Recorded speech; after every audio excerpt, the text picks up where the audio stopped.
Okay, Assalamualaikum warahmatullahi wabarakatuh, and good morning to all of you.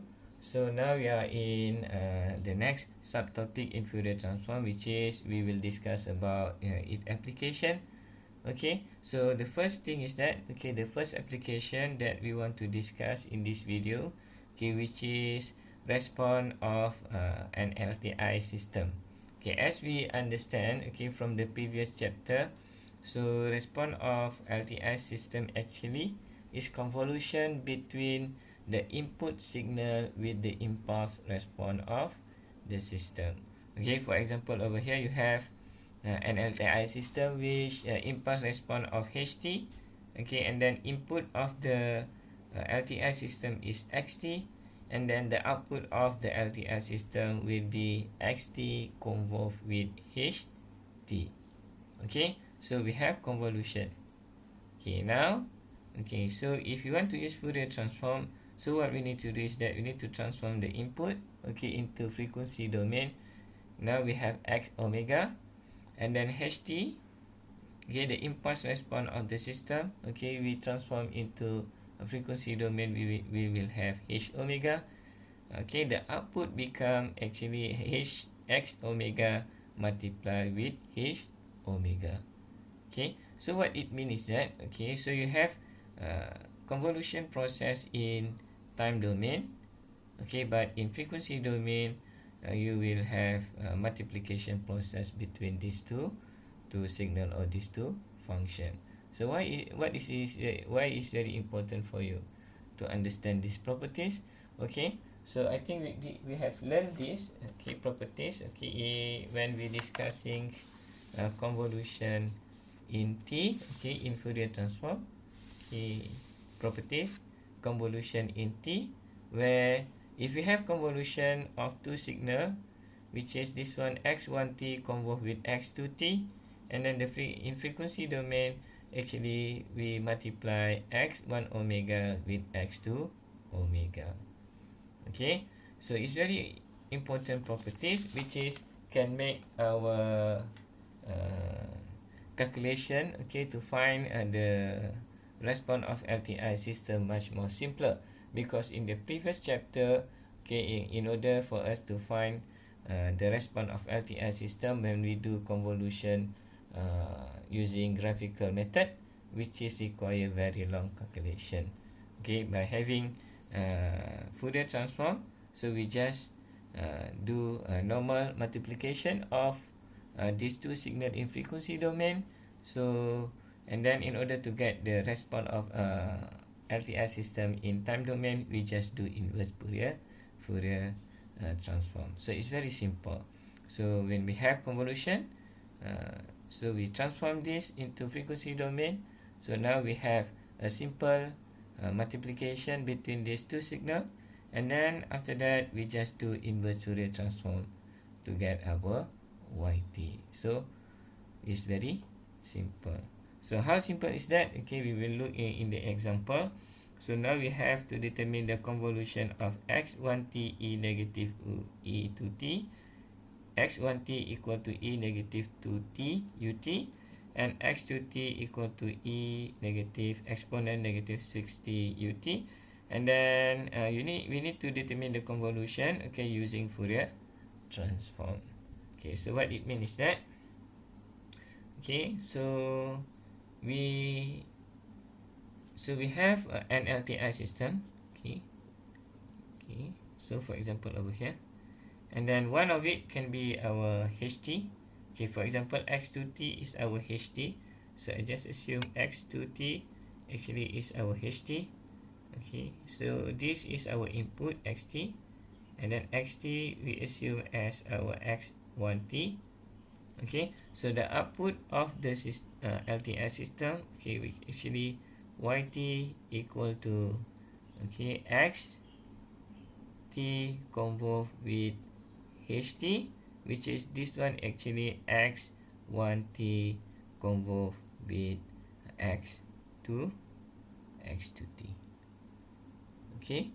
Alright, so to solve this, using Fourier transform, so what we need to do is that we need to transform each signal in time domain into frequency domain. Okay, for example, x1t, this will be equal to e negative 2t ut, alright.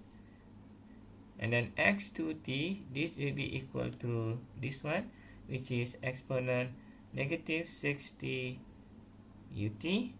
Okay, now we need to convert this into frequency domain. Okay, so we need to use our Fourier transform pair table.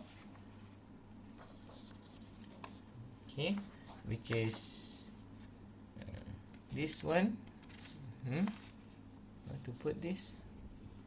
Okay, so this one. Okay, so we have e negative at ut, okay, which is this one. So we will have 1 over a plus j omega. So since our a is equal to 2 in this case, so we have x 1 omega will be equal to 1 over, okay, a is equal to 2, so 2 plus j omega, right? And then for this one, okay, which is x2 omega, okay, this will be equal to 1 over 6 plus j omega, right? So our y omega, which is in frequency domain, okay, y omega in frequency domain, so we will actually just need to multiply our x1 omega with our x2 omega, right? That's all. Okay, so this will be equal to 1 over 2 plus j omega multiplied with 1 over 6 plus j omega, and then this will give us 1 over 2 plus j omega, and then multiply with 6 plus j omega, right? So what we need to do next is that we need to do the inverse Fourier transform to get back our yt. So in order to do this, okay, because we have rational fraction or rational number or rational equation over here, or rational fraction, so what we can do is that we can use partial fraction to do the inverse Fourier transform. So for this case, okay, so we will do this one. So to get our yt, so y omega, okay, this one y omega, so we have 1 over 2 plus j omega multiplied with 6 plus j omega. So we will transform this into partial fraction, which is a over 2 plus j omega, okay, plus b divided by 6 plus j omega. Okay, so the next one is that we need to replace s equal to j omega, right? So this will be equal to, okay, 1 over, this will be equal to, okay, 1 over 2 plus s, okay, 6 plus s. This will be equal to a 2 plus s, and then plus b 6 plus s. Okay, or we can rewrite this in this way. Okay, this will be equal to a s plus 2 plus b 6 plus s plus 6. Okay, this will be equal to s plus 2, and then this will be equal to s plus 6. Okay, so the next one is that we need to find what is our a and b value, so we can bring this to the right of the equation. So we will have this one will be equal to 1, so we have a over s plus 2 plus b s plus 6, and then multiply with s plus 2 s plus 6. When you multiply this, okay, so this one will be multiplied with this one, this one will be multiplied with this one, okay. So this will give us, this will be equal to a s plus 6, okay, plus b s plus 2 equal to 1, right? Okay, so I just take this equation, okay, to that one. Okay.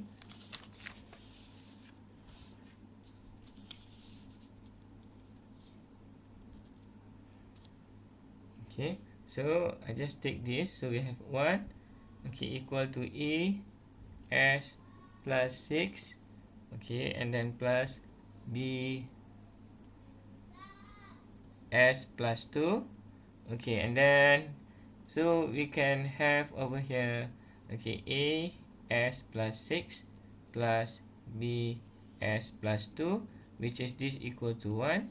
And then now we can choose, because I know this one S plus 6, S plus 2, so I will choose S equal to minus 6. So when I do that, so this will become equal to 0. So we have A S negative 6 plus 6, okay, plus B, okay, negative 6 plus 2, this will be equal to 1. Okay, so we have this one will be equal to 0. So we have B, okay, negative 4 equal to 1. So we will have negative 4B equal to 1. And then B equal to negative 1 over 4. Okay, and then when we represent S equal to negative 2, so now we will make it this one 0. So we will have A negative 2 plus 6 equal to 1.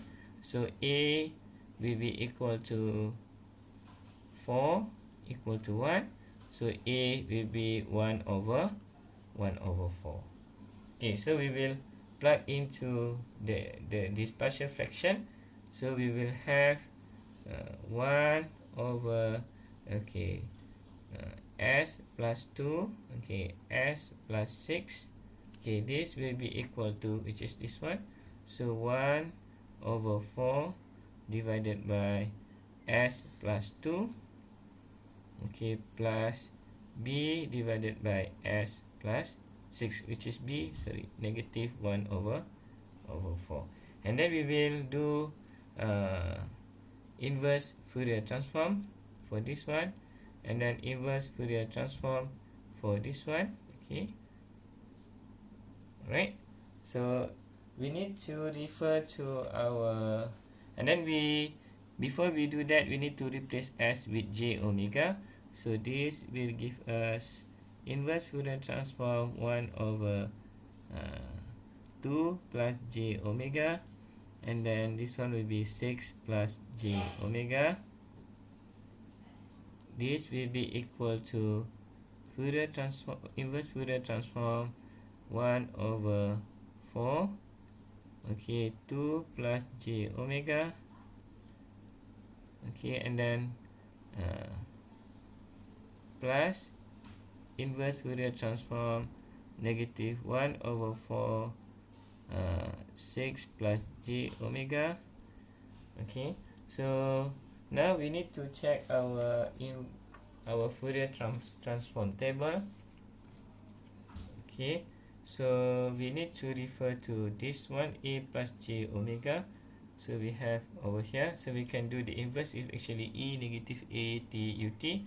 So we can bring this, okay, 1 over 4 at the front, okay,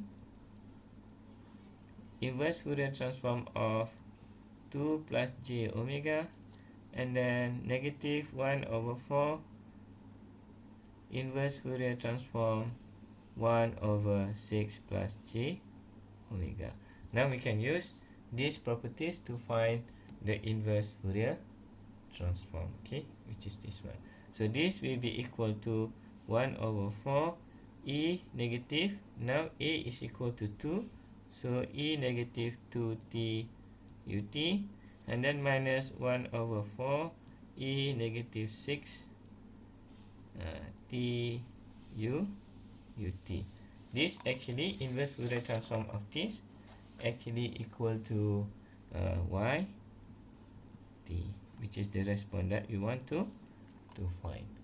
Okay, so this is application of Fourier transform, okay, which is a response of LTI system.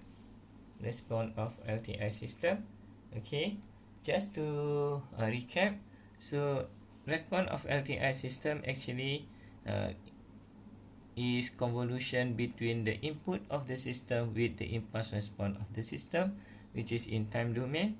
Okay, in order to do that, okay, we can use uh, corresponding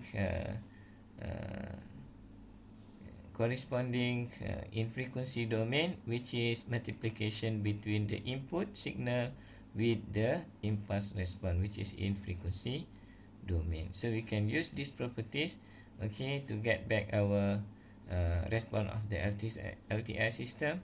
Just do the inverse Fourier transform. Okay, so hopefully you understand this. Okay, thank you for watching, and then see you again. Bye.